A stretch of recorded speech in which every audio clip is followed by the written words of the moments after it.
Ça fait un peu plus d'1 an que j'ai commencé à faire des vidéos sur YouTube et c'est au même moment que j'ai décidé d'arrêter les études pour me consacrer pleinement à mes passions, à savoir la musique et la création de contenu. J'ai souvent pensé à faire des vlogs, mais je me suis jamais lancé, par peur de me montrer vraiment et de partager mon quotidien. Mais depuis que je me suis lancé dans les lives, je me suis dit, pourquoi pas tenter les vlogs. Jour 1 du vlog, on est lundi les gars, j'ai une coupe de schlag, mais c'est pas grave. On est dehors, il fait un temps de fou furieux, vraiment, faut que vous voyez ça. Voilà. Aujourd'hui, franchement, j'ai pas trop travaillé. Je m'étais fait un planning exprès et tout, compartimenté avec chaque heure ce que je devais faire, machin. Ce matin, j'ai tapé un petit foot, c'était excellent. Après, je suis rentré, je me suis douché. Et en fait, j'ai continué de faire mes objectifs et d'avancer. Mais j'ai pas fait ce que je voulais faire. Enfin, j'ai pas fait ce que je devais faire, mais j'ai fait ce que je voulais faire. Et du coup, c'est ça qui est compliqué. C'est que après, et je me connais, ça va grave entraîner un sentiment de culpabilité pour rien. Et en fait, du coup, j'essaie grave de me rassurer moi-même en mode bah non, mais frère, tu fais juste le nécessaire, tu vois, tu fais pas des trucs inutiles. Et en fait, je trouve que les réseaux, ça bouffe pas mal la tête aussi par rapport à ça, la course à la productivité, le fait tout le temps de devoir faire quelque chose et de jamais savoir, ne serait-ce que comment se reposer en fait, parce que on se dit qu'on se repose en étant sur notre tel et tout, alors que c'est pas du tout un moyen de se reposer. Au contraire, ça accentue toutes les infos qui sont envoyées à ton cerveau et tout. Et on sait même plus comment faire quoi et quand faire quoi. Et en vrai, je suis quand même fier de moi parce que j'ai pu faire le planning pour la sortie de mon single. J'ai pu scripter justement cette vidéo-là du vlog. Oui, le seul gars sur YouTube qui scripte des vlogs. Vraiment, c'est n'importe quoi. Mais bref, faut juste se lancer dans plein de trucs différents et pas s'attendre à avoir un programme fixe. Et s'attendre à ce qui bouge pas du tout parce que la vie est pas du tout faite comme ça. Et si vous pensez ça, vous allez très vite vous prendre des stops, donc c'est ça qui est compliqué. Aussi quand on travaille par soi-même et qu'on est un peu en autonomie comme ça. Par contre là, je remarque qu'il va vraiment falloir que je rentre parce que les nuages sont tellement sombres. Day 2. Bon, on est vendredi. Franchement, cette semaine, j'ai fait que de faire du sport. Je me suis assez peu focus sur ma musique. Tout ce que j'ai fait, c'est le montage de la vidéo de Didi. Et d'ailleurs, cette vidéo, c'est vraiment une dinguerie. Il faudrait vraiment que je me pose pour vous en parler. En tout cas, voilà comment cette semaine se passe pour l'instant.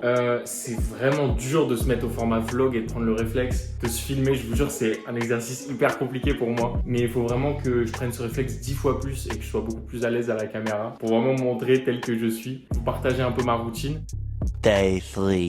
Semaine 2 du vlog 1, les amis, nous sommes mardi. Aujourd'hui, on va continuer le montage sur Puff Daddy. On a l'impression que je fais que ça de ma vie, c'est terrible. Du coup, pour l'instant, je suis très content du résultat. Je trouve qu'il y a vraiment un style qui commence à émerger de ça, donc c'est très cool. Et après, évidemment, petite séance de sport. Donc voilà, je pense que c'est le programme de la journée. Petit tournage de clip. J'ai le set, j'ai tourné 2-3 images, j'espère que ça va rendre bien. En vrai, ça fait un moment que je suis dans le délire un peu caméra statique et je bouge autour, tu vois, pour faire des sortes de clones de moi. J'aime bien le délire visuel. Je pense que je vais agrémenter ça d'autres plans parce qu'au final, j'avais fait ça une autre fois pour mon single Fente, mais le visualiseur n'était jamais sorti. Pourtant, il était plutôt sympa. Peut-être je vous mettrai un extrait. J'avais vite abandonné le single Fente, comme avec tous mes singles. Dès que je sors un single, j'arrive pas à le promouvoir parce que j'ai direct envie de passer à autre chose. Mais sauf qu'une fois qu'il est sorti, j'arrive pas à savoir vers quoi me diriger ou qu'est-ce que ce sera la suite. Mais bon, là du coup, l'objectif c'est de vraiment promouvoir les singles de cet été. Pour ceux qui se demandent si j'ai chaud en t-shirt manche longue, ça va.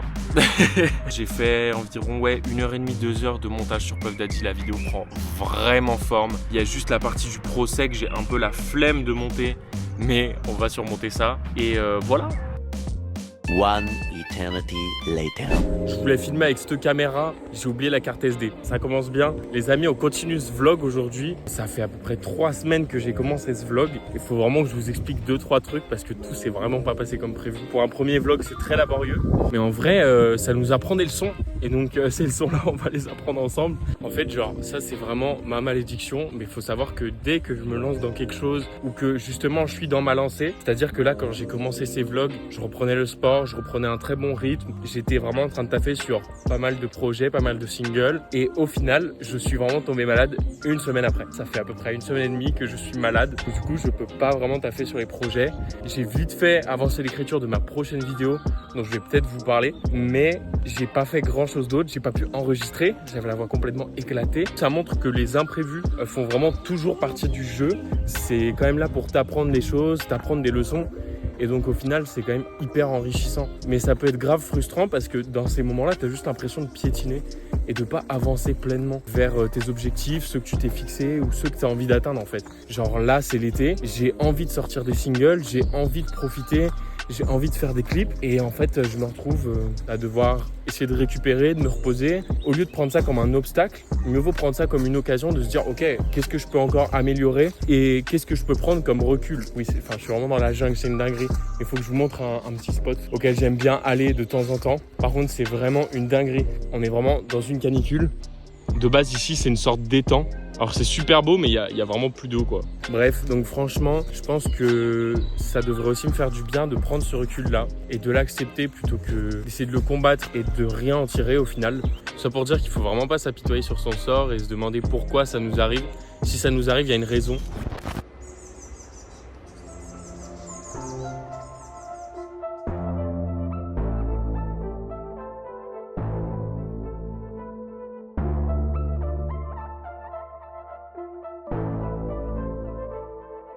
T'as kiffé la veste du Brésil, j'passe devant toi sans te cala. T'es à mes pieds, ça fait plaisir. Et quand je veux, je te balade. J't'emmène à Paname, tenue de gala, Prada, Dolce Gabbana. Elle ne veut pas de ça. Elle veut Dolce Vita, Vita, Vita, yeah. Elle a envie vida, vida, yeah. Sur la mer, un peu de soleil, les pieds sur terre, j'suis déjà au sommet. Elle veut Dolce Vita, Vita, Vita, yeah. Elle a envie vida, vida, yeah. Vue sur la mer, un peu de soleil, les pieds sur terre, mais j'suis déjà au sommet.